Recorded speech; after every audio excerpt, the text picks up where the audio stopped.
Hi friends, நம்ம சிந்து சமவெளி நாகரிகத்திலேருந்து ரெகுலராக ஒரு டாபிக் பார்த்துட்டே வரோம். நம்ம வீடியோ ரெகுலராக ஃபாலோ பண்ணிட்டு வந்தீங்கன்னா உங்களுக்கு இந்த டாபிக் முடிஞ்சிட்டே வரும். ஓகே, நம்ம இன்றைக்கான டாபிக் உள்ள போகலாமா?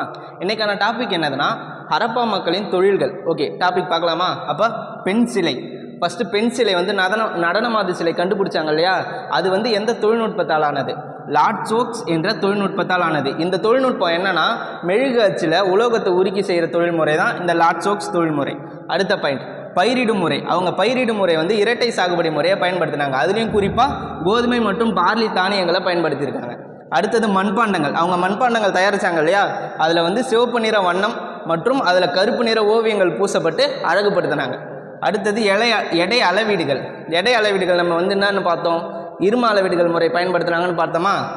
அது என்ன வடிவத்தால் ஆனதுன்னா கனசதுர வடிவத்தால் ஆனது. அடுத்தது ஆடைகள்.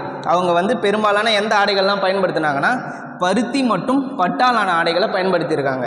அடுத்தது முத்திரைகள்.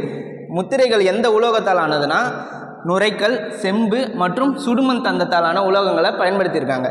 ஓகேவா? அடுத்தது ப்ரீவியஸ் இயர் கொஸ்டின், எப்பயுமே உங்களுக்கானது. சிந்துவெளி மக்களின் முக்கிய தொழில் எது? மறக்காமல் கமெண்ட் பண்ணுறேங்க. நம்ம வீடியோவை ரெகுலராக ஃபாலோ பண்ணிகிட்டே வாங்க. உங்களுக்கு இந்த டாபிக் முடிஞ்ச மாதிரியே இருக்கும். Okay friends, thank you.